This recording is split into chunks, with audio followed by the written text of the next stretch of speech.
உன்னுடைய வாழ்க்கையில் ஒவ்வொரு நிகழ்வுக்கும் பின்னாலும் ஒவ்வொரு அர்த்தம் இருக்கின்றது. எல்லா செயல்களுக்கான பயனும் உண்டு. உனக்கு நடந்த, நடக்கின்ற, நடக்கப் போகின்ற அனைத்தையும் நான் அறிவேன். உன்னை பாதுகாக்கவே உன் வாழ்வுக்குள் வந்தேன். உன் சீர்திருத்தவே இத்தனை நிகழ்வுகளும் நடந்து கொண்டிருக்கின்றன. நீயும் நிச்சயம் செம்மையடைவாய். உனக்கு உள்ளேயும் வெளியேயும் நான் இருக்கின்றேன். உன் கையை என்ன ஆனாலும் நான் விடமாட்டேன். நீயும் என் கையை பிடித்துதான் உன் வாழ்க்கையில் நடைபோடப் போகின்றாய். பிறந்த குழந்தையின் கையை பிடித்தால் அது கெட்டியாக பிடித்து கொள்ளும். அந்த பிஞ்சு கை நீ. உன் கைக்கு துணை கொடு. உன் கைதான் முருகனின் கை. உன் அம்மாவாகவும் அப்பாவாகவும் என்றுமே நான் இருப்பேன். என் மனம் என்னும் கருவில் இருக்கும் என் உயிர் குழந்தை நீ. தொடர்ந்து பல கசப்பான அனுபவங்களை பார்த்து விட்டாய். பிரபஞ்சம் சில இனிப்பான நிகழ்வுகளை உன் இல்லத்தில் நிகழ்த்தப் போகிறது. அது உன் எண்ணத்தில் உள்ள நேர்மறை சிந்தனைகளோடு இணைந்து செயல்படும். எனவே அந்த காலகட்டத்தில் எல்லா கசப்பான அனுபவங்களையும் மறந்துவிட்டு நேர்மறையாக எந்த நன்மை உன் வாழ்வில் நடக்க வேண்டுமோ அதை பற்றி நேர்மறையாக சிந்தனைகளை உருவாக்கு. இல்லத்தில் மகிழ்ச்சிக்கான இந்த தருணத்தை நீ மகிழ்ச்சியோடு ஏற்றுக்கொண்டு இயல்பாக இரு. மகிழ்வாக இருப்பாய். இனி ஒவ்வொரு நாளுமே உனக்கு மகிழ்ச்சி தான். மகிழ்ச்சி நிரந்தரமாக உன் வீட்டில் நிறைக்க நான் உனக்கு என்ன எல்லாம் செய்ய வேண்டுமோ அதையெல்லாம் நான் செய்து கொண்டே இருப்பேன். உன் வாழ்க்கையை நான் மேம்படுத்துவேன். உனக்கு என்று படைக்கப்பட்ட ஒன்று உன்னை வந்து சேரும். அதற்கான நாள் வெகு தொலைவில் இல்லை. நீ தவமாய் வேண்டி நின்ற உன் வேண்டுதல் நிறைவேறப் போகிறது. நீ சிந்திய கண்ணீர் துளி இப்போது ஆனந்த கண்ணீராக மாறப்போகிறது. உன் பொறுமையும் நம்பிக்கையும் வீண் போகவில்லை. மகிழுடன் நீ வாழப்போகின்றாய். ஒவ்வொரு விடியலையும் பார்க்க நீ தவித்து கொண்டு ஏங்கி இருந்த காலத்திற்கு இனிமேல் அழைத்துச் செல்லப் போவதில்லை. இனிமேல் வரப்போகின்ற காலம் உனக்கான நல்ல விடியலாக இருக்கப் போகிறது. மகிழ்ச்சியை தந்து கொண்டே இருக்கப் போகிறது. என்னிடம் கேட்ட விஷயங்களுக்கு மனதில் இருந்த வழியால் மனம் வெறுத்து போய் நீ பரிதவித்து விஷயங்களுக்கெல்லாம் உனக்கு பலன் கிடைக்கப் போகின்றது. உன் வாழ்க்கை மகிழ்ச்சியாகவும் மனதில் அமைதியையும் நினைத்தவைகள் யாவும் நிறைவேறும். சுபிட்சமாகவும் முருகன் அருளால் வேண்டி ஓம் சரவண பவ என பதிவிடு. அனைவரின் கூட்டு பிரார்த்தனைக்கு மிகச்சிறந்த பலன் உண்டு. முருகன் அருளால் கிடைக்க வேண்டிய ஐஸ்வர்யம் நிலைத்திட அப்பன் முருகனை மனதார வேண்டிக்கொள். உனக்கு கிடைக்க வேண்டிய எல்லா நல்லதுகளும் இனி ஒவ்வொன்றாக நடக்கும். உன்னுடைய வாழ்க்கையின் பாதையின் அழகை சொல்ல உனக்கு வார்த்தைகளே இருக்காது. உன்னுடைய வார்த்தைகளை நீயே தேடிக்கொண்டிருப்பாய். அவ்வளவு அழகானதாக உன் வாழ்க்கை மாறப்போகிறது. வாழ்வில் நம்பிக்கை, நிதானம், பொறுமை, சகிப்புத்தன்மை, அறநெறியில் வாழுதல், பிறரிடம் புறம் பேசாமல் இருத்தல், இதை நீ கடைப்பிடித்தாலே உன்னுடைய பாதை சுகமான பயணமாக உன் வாழ்க்கை அமையும். உன் பாதையும் நன்றாகவே இருக்கும். எந்த ஒரு கரடும் முரடும் இல்லாமல் நன்றாகவே இருக்கும். நீ உன் அப்பாவை அழைக்கும் தருவாயில் உன் சத்தம் என்னுடைய மனதிற்குள் இருந்து உனக்கு ஆரம்பிக்கும். கேட்கும் முன்னரே உன் முன் நான் இருப்பேன். ஏனென்றால் என் இதயத்தில் தான் உன்னை சுமந்து கொண்டிருக்கிறேன். இது அப்பாவின் வாக்கு. நீ உன் வாழ்க்கையில் முன்னோக்கி மகிழ்ச்சியாக செல்லும் காலம் வந்து விட்டது. நம்பிக்கையோடு நான் கூறும் வார்த்தைகளை எல்லாமே பின்பற்று. நீ எதையெல்லாம் இழந்தாயோ அதைவிட அதிகமாகவே உன்னை வந்து சேரும். நான் நிச்சயமாகவே நான் சேரும்படி செய்வேன். இது மிகவும் அவசரமான செய்தி. நீ சந்தோஷமான செய்தி. இதை நீ புறக்கணித்து விடாதே. இதற்கும் ஒரு காரணம் இருக்கிறது. சந்தோஷ செய்தி என்கிறீர்களே, அப்படி என்ன சந்தோஷமான செய்தி என்றுதானே நீ கேட்கிறாய்? நீ கேட்டதை, நீ நினைத்ததை நான் தரப்போகிறேன். விரைவாகவே அது உன்னிடம் கிடைக்கும்படி நான் செய்ய போகிறேன். நீ கேட்டது எல்லாமே உனக்கு கிடைக்கும். என்னிடம் வெகு நாட்களாக கேட்டுக்கொண்டிருந்தாய். புத்தாண்டு அன்று என் ஆலயத்திற்கு வந்து என்னிடம் ஒன்று கேட்டாய். அது உனக்கு ஞாபகம் இருக்கிறதா என்று பார். அதைதான் நான் உனக்கு இப்போது தரப்போகிறேன். அதற்கான காலம் கனிந்து விட்டது. காய் கனியாகி பழம் பழுக்கும் நேரம் வந்து விட்டது. அதனால் இப்போது நான் உனக்கு இந்த நல்ல செய்தியை சொல்வதற்காகத்தான் நான் வந்திருக்கிறேன். விரைவாகவே நான் அதை கொடுத்து விடுவேன். வெகு நாட்களெல்லாம் காத்திருக்க வேண்டாம். இன்னும் 2-3 நாட்களிலே அது உனக்கு கிடைக்கும். நல்ல செய்தியை கேட்பாய் நீ. வாழ்வோம் வளமுடன். நல்ல வழி பிறக்கும் உங்களுக்கு. சீக்கிரமாகவே உனக்கு நல்ல வழி பிறக்கும். என்னை நீ முழுவதுமாக நம்பு. நீ வருவாய் என்று உனக்காக நான் காத்து கொண்டிருக்கிறேன். விரைவில் ஒரு முடிவுக்கு வரப்போகிறது. எது என்று கேட்கிறாயா? உனது துயரங்கள் எல்லாமே விரைவிலேயே ஒரு முடிவுக்கு வரப்போகிறது. நீ தேவையில்லாமல் உன்னுடைய கண்களை நீ கலங்க வைக்காதே. மகிழ்ச்சியாகவே இரு. எப்போதும் உன்னை நீ மகிழ்ச்சியாகவே வைத்துக்கொள். நான் இருக்கும்போது எதற்காக நீ கலங்க வேண்டும்? என்னை மீறி எதுவும் நடக்கப் போவது இல்லை என்று உனக்கு நன்றாகவே தெரியும். எல்லாவற்றையுமே ஆட்டி வைப்பது நான் தான் என்று தெரியும். அப்படி இருந்தும் வீணான மனக்கவலை உனக்குள்ளே எதற்கு? உன்னை நான் தேர்ந்தெடுத்து நான் வசிக்கும் இடத்திற்கு நான் உன்னை வரவழைத்தேன். ஞாபகம் இருக்கிறதா? எப்படிப்பட்ட சூழ்நிலையில் என்னை வந்து சந்தித்தாய் என்று உனக்கு ஞாபகம் இருக்கிறதா? அதனால் நீ கலங்காதே. என்னுடைய வாக்கு என்றுமே பொய்யாகாது என்பதை நீ நம்ப வேண்டும். எந்த சூழ்நிலையிலும் உன்னை நான் கைவிட மாட்டேன் என்று நீ நம்ப வேண்டும். நம்பிக்கையோடு நீ எப்பொழுதுமே இரு. என் அப்பான் என்னை பார்த்துக்கொள்வார் என்ற நம்பிக்கையோடு இரு. என்னை மீறி எதுவுமே நடக்காது உனக்கு. உனக்கு என்ன வேண்டும் என்று என்னிடம் கேள். உனக்கு வேண்டியது எல்லாவற்றையுமே நானே தருகிறேன். அப்படி இல்லை என்றால் நீயே வேண்டியதை எடுத்துக்கொள். எனது கஜானா வாயிற்கதவு உனக்காகத்தான் திறந்து வைத்திருக்கிறேன். அதில் உனக்கானது நிறையவே இருக்கிறது. அதில் உனக்கு என்ன வேண்டும் என்று நீயே தேடி எடுத்துக்கொள். எது உன்னிடத்தில் சேர வேண்டுமோ அது உன்னிடத்தில் தானாகவே வந்து சேர்ந்துவிடும். அதனால் இது வருமா, கிடைக்குமா, எப்பொழுது கிடைக்கும் என்று நீ ஏங்கி உன்னை நீயே வருத்தி கொள்ளாதே. நிச்சயமாகவே அது உன் கைக்கு கிடைக்கும். நீ அறிந்ததை கொண்டு நீ கடவுளை வழிபடு. உனது உள்ளத்தில் இருந்து நீ வழிபடு. வழிபாட்டிற்கு எந்த ஒரு விதிமுறையுமே இல்லை.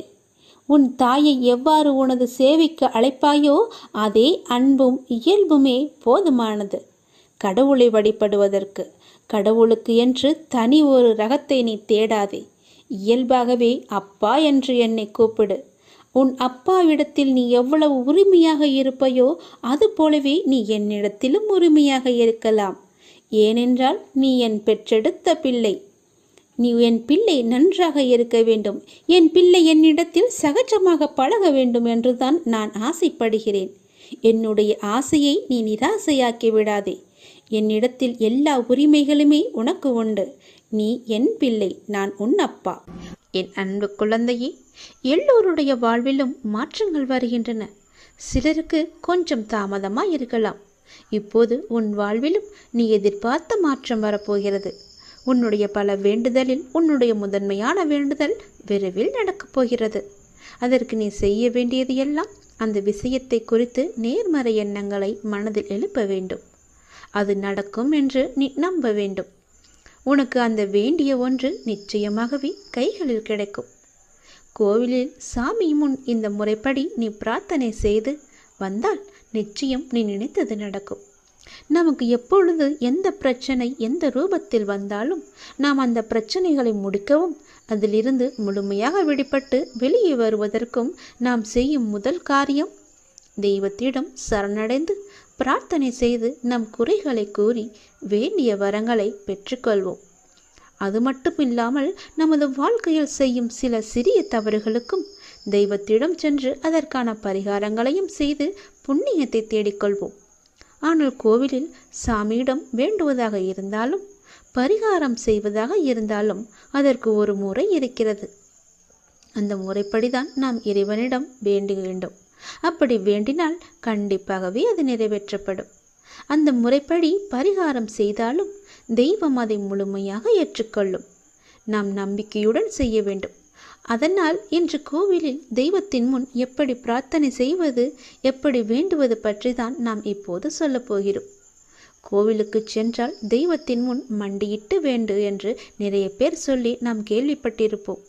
ஆனால் நம்மில் எத்தனை பேர் இந்த முறையில் தெய்வம் முன் மண்டியிட்டு வேண்டியுள்ளனர் என்பது நமக்கு தெரியாது. ஆனால் அடுத்த முறை நீங்கள் கோலதெய்வ கோயிலுக்கு சென்றாலும் அல்லது வேறு ஏதாவது உங்களுக்கு பிடித்த தெய்வத்துடைய கோவிலுக்கு சென்று வேண்டினாலும் தெய்வத்தின் முன் முட்டி போட்டு உங்கள் பிரார்த்தனையை வையுங்கள். நீங்கள் தெய்வத்தின் சன்னிதானத்திற்கு முன்பு மண்டி போட்டு உங்கள் இரு கைகளையும் ஏந்தி உங்களுடைய பிரச்சனையை, குறைகளை கடவுளிடம் சொல்லி வேண்டிய வரங்களை நீங்கள் பெற்றுக்கொள்ளுங்கள். இப்படி நீங்கள் முட்டி போட்டு வேண்டினால் தெய்வம் நாம் கேட்டதை உடனே கொடுக்கும் என சொல்லப்படுகிறது. இப்படி நீங்கள் எந்த தெய்வத்தின் கோவிலுக்கு சென்றாலும் முழங்கால் போட்டு மண்டியிட்டு உங்களின் இரு கைகளையும் ஏந்தி வேண்ட வேண்டும். உங்களுடைய வேண்டுதலை சீக்கிரமாகவே ஏற்றுக்கொள்வார். அதே நேரம் அந்த வேண்டுதல் சீக்கிரம் தெய்வத்தால் நிறைவேற்றியும் தரப்படும் என்பது காலம் காலமாக மக்களிடம் உள்ள நம்பிக்கை. அந்த நம்பிக்கை உங்களுக்குள்ளே இருக்க வேண்டும். நீங்கள் நிறைய கோவில்களில் சில தெய்வத்திற்கு வேண்டுதல் வைத்து முழங்கால் மண்டியிட்டு கோவிலை சுற்றி வலம் வருவார்கள். கோவில் படியேறி தங்களுடைய நேர்த்திக்கடனை செலுத்துவார்கள். இப்படியெல்லாம் கூட தெய்வத்திற்கு பிரார்த்தனை செய்யலாம் என்று நம்முடைய சாஸ்திரங்களே கூறுகிறது. இருந்தாலும் உங்களுடைய உடம்பை பிரார்த்தனை செய்கிறேன் என்ற பெயரில் வருத்தி கொண்டு நீங்கள் முழங்காலிட்டு கோவிலை சுற்றியோ அல்லது கோவில் படிக்கட்டிலோ நடக்க வேண்டும் என்ற அவசியம் கிடையாது. உங்களை உடலை வருத்தி தான் நம்மை செய்ய வேண்டும் என்று யாரும் சொல்லவில்லை. எந்த கடவுளும் நிர்பந்திக்கவில்லை. தெய்வத்தின் சன்னிதானத்திற்கு முன்பு மண்டியிட்டு தெய்வத்தை முழு நம்பிக்கையோடு நினைத்து மனதார வேண்டிக் கொண்டாலே போதும். நீங்கள் நினைத்தது நிச்சயமாகவே ஒரு மண்டலத்தில் நடக்கும். அதாவது 48 நாட்களுக்குள் அது நடந்தே தீரும். நீங்களும் உங்கள் இஷ்ட தெய்வத்தை நினைத்து முழு நம்பிக்கையோடு வேண்டுங்கள். எந்த தெய்வமாக இருந்தாலும் கை நீட்டி கேட்டால் கண்டிப்பாகவே கொடுப்பார். இல்லை என்று சொல்லாமல் நமக்கு அள்ளி தருபவர்தான் தெய்வம். மண்டியிட்டு கைகளை ஏந்தி கடவுளிடம் கேளுங்கள்.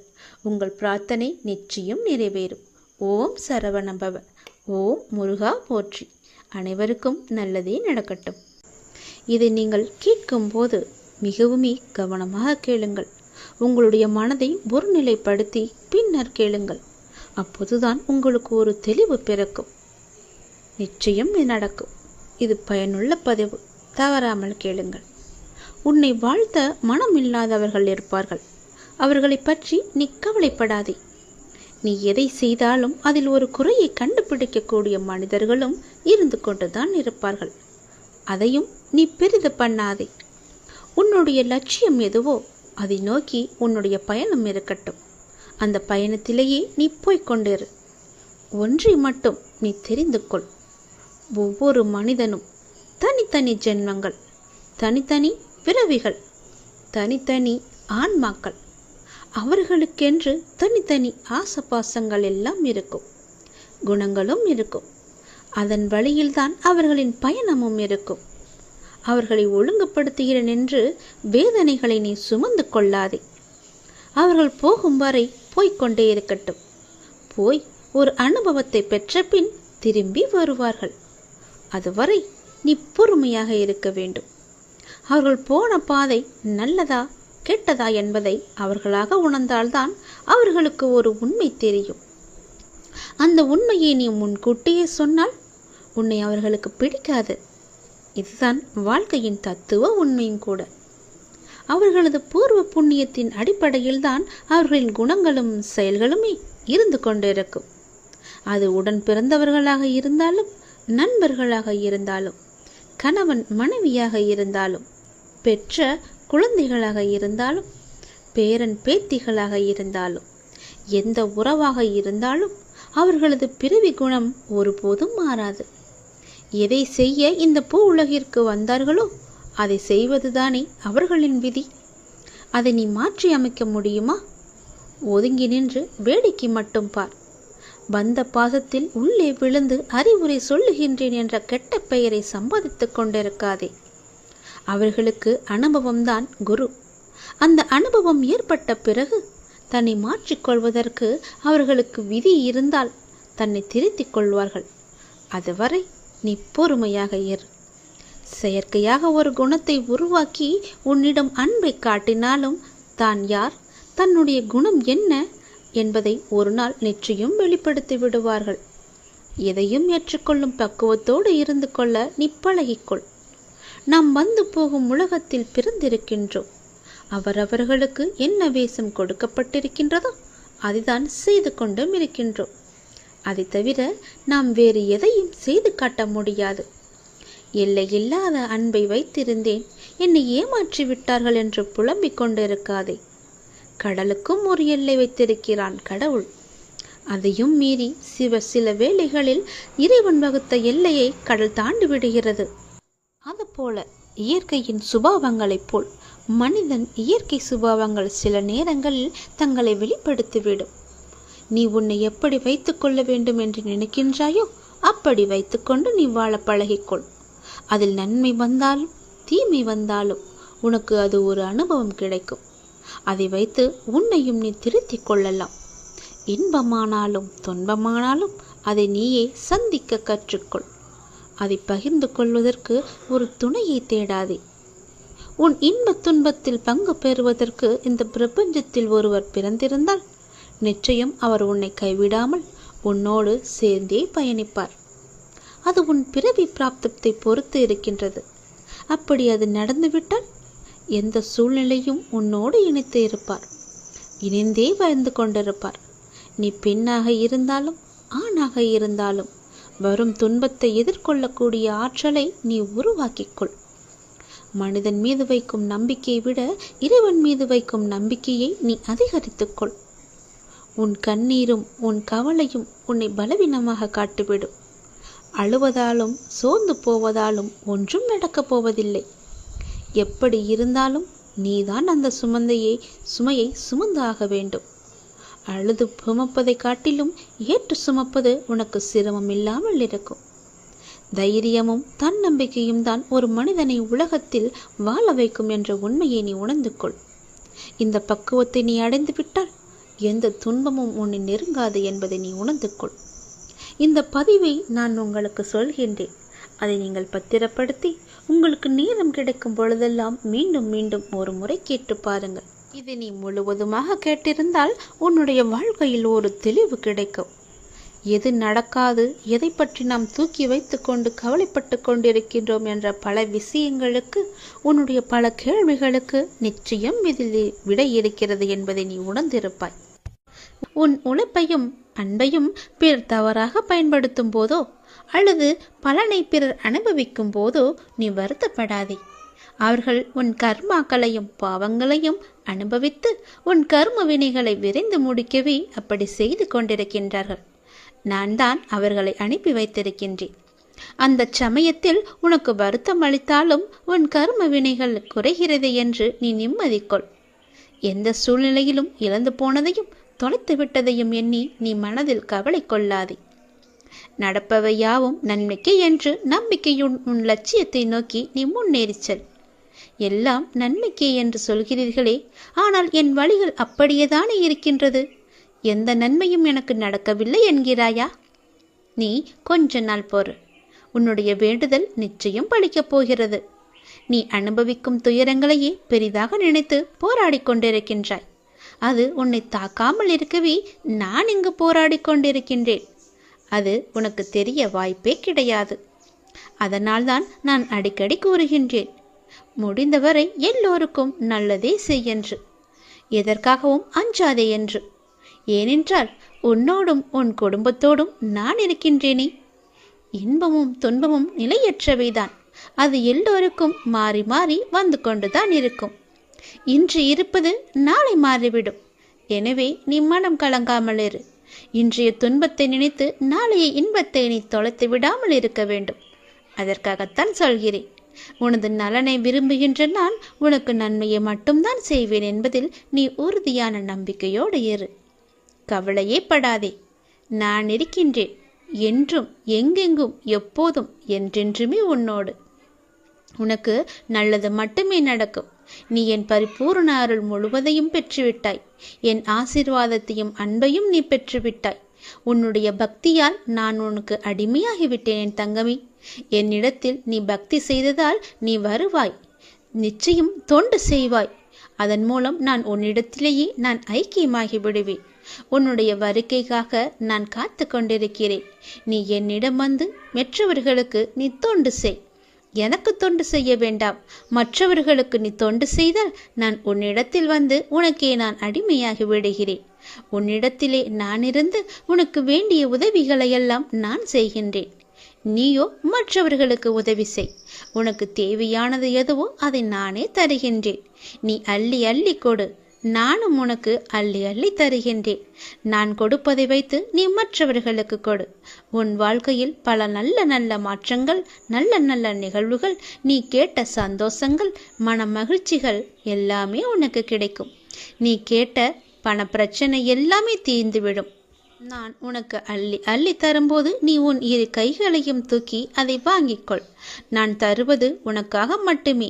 உன்னுடைய உண்மையான பக்தியால் நீ என்னை வென்று விட்டாய். நீ என்னை அடிமையாக்கி விட்டாய். நான் உனக்கு எப்பொழுதும் தொண்டு செய்யவே நான் காத்திருக்கின்றேன். அதுபோல நீயும் தொண்டு செய்து மற்றவர்களின் வாழ்த்துக்களை நீ பெற்றுக்கொள். அதன் மூலம் உன் வாழ்க்கை மிக சிறப்பாகவே மாறும். நான் உன் நல்ல எண்ணத்தில் தான் நான் வைத்திருக்கின்றேன். அதுபோலவே நீயும் செய். உன்னையும் எல்லோரும் போற்றுவார்கள். நன்றாக இருப்பாய் நீ. திருச்செந்தூர் முருகன் நான் உனக்கு அள்ளி அள்ளி கொடுக்கப் போகின்றேன். சந்தோஷமாகவே பெற்றுக்கொள் நீ.